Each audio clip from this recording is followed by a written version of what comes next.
Alright, top five Fire Emblem lords based on fighting ability. And what I mean is like who would win in a fight if they just like randomly met in another dimension or something based off of story vibes and not necessarily gameplay.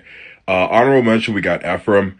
Bro was charging like forts with three other dudes and like destroying his enemies. Like he said he didn't pick battles he couldn't win, and he almost never ducked a fade really.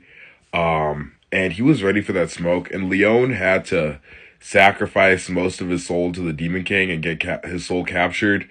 And he, like in that battle call with Ephraim, Ephraim was like, "Yeah, you're still no match for me."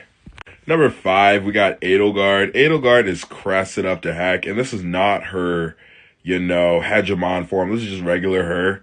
And you may be thinking this short little 5'2" girl, but I feel like if you played this game for real, you're not thinking that. You know how scary that bone axe is and how powerful Amir is. Just like in the lore and everything, you know how strong she is. You know how she's like powerful members of her own house, like Ferdinand von Aegir can't stand up to her. And I feel like that strong rivalry with Dimitri isn't just like, tactical and emotional. There's also like a little bit of like a combat rivalry too, where I feel like they're kind of like above Claude, but like that could just be me. Number four, we got Dimitri. I think Dimitri is like wild, just like combat savagery is a bit more emphasized in the narrative. He is at weapon triangle disadvantage to Edelgard, but I feel like the way that Dimitri was just like charging in and like killing hordes by himself, the way Dimitri was moving in that cutscene was kind of insane. And I'm sure Edelgard can do cool stuff, but like we've seen Dimitri go ham. Number three, we got Sigurd. Sigurd is like a legend in universe, just a god amongst men.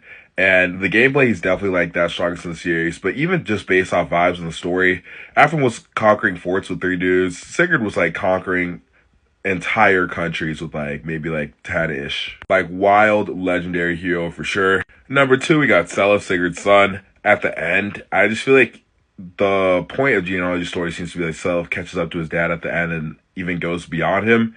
And I feel like he's kind of surpassed Sigurd at the very end. So I gotta give it to him for like fighting wise. But as a actual hero though, I think Sigurd is better. Seliph Loki got carried. And then number one is Ike. I feel like Ike's story is like the most actually combat and strength focused out of anyone in Fire Emblem for like a lord, just because it heavily focused on a physical combat rivalry with the Black Knight that you just have to be strong enough to beat him. He was legendary. Ike was stranding against legendary opponents and still won. Took down a god. The